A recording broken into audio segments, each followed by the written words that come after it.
গৌরবের দিন যে যে বিপ্লবের মাধ্যমে বাংলাদেশ আজকে নতুন বিজয় দিবস সৃষ্টি করলো, সেটাকে সামনে রেখে এবং আরো মজবুত করে আমাদেরকে সামনে এগিয়ে যেতে হবে। যারা এটা সম্ভব করেছে, যে তরুণ সমাজ, তাদের প্রতি আমি আবার সমস্ত প্রশংসা এবং কৃতজ্ঞতা জানাচ্ছি তাদেরকে। তারা আমার পাশে আছে।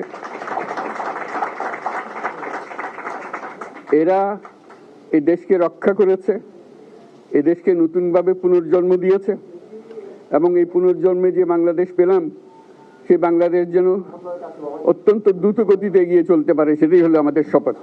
সেটা আমরা রক্ষা করতে চাই, এগিয়ে যেতে চাই। আজকে আবু সাঈদের কথা মনে পড়ছে আমাদের, যে আবু সাঈদের ছবি বাংলাদেশের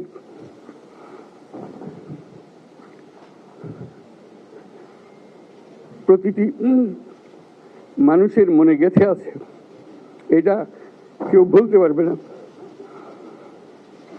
কি অবিশ্বাস্য একটা সাহসী যুবক,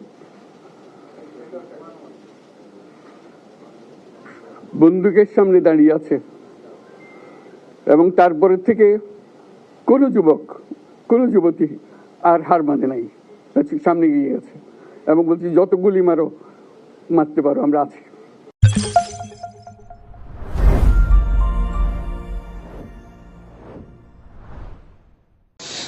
যিনি বাংলাদেশী হিসেবে বিশ্বের সবচেয়ে সম্মানজনক পুরস্কার নোবেল জয় করেছেন, যে কাঙ্ক্ষিত সম্মানটি তিনি আসলে আমাদের জন্য নিয়ে এসেছেন বাংলাদেশী হিসেবে।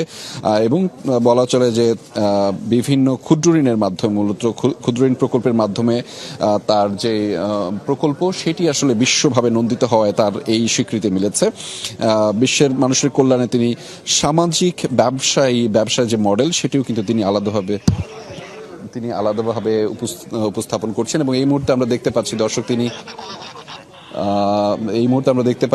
বোর্ডিং ক্রস করে এবং তাকে যে আনুষ্ঠানিক অভ্যর্থনা রয়েছে সেটির কার্যক্রম শুরু হয়েছে। তিনি কিন্তু ইতিমধ্যে বাংলাদেশে অবতরণ করে বিমানবন্দরে কিন্তু নেমে গিয়েছেন। সেই কার্যক্রমও কিন্তু আমরা দেখতে পেয়েছি।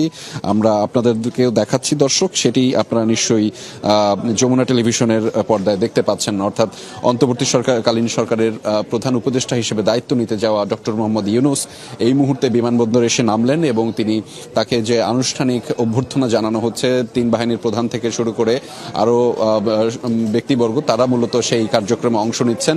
আর কিছুক্ষণ পরেই মূলত এখানে এসে তিনি গণমাধ্যমে কথা বলবেন। তিনি এখানে সুশীল সমাজের প্রতিনিধি যারা রয়েছেন তাদের সাথে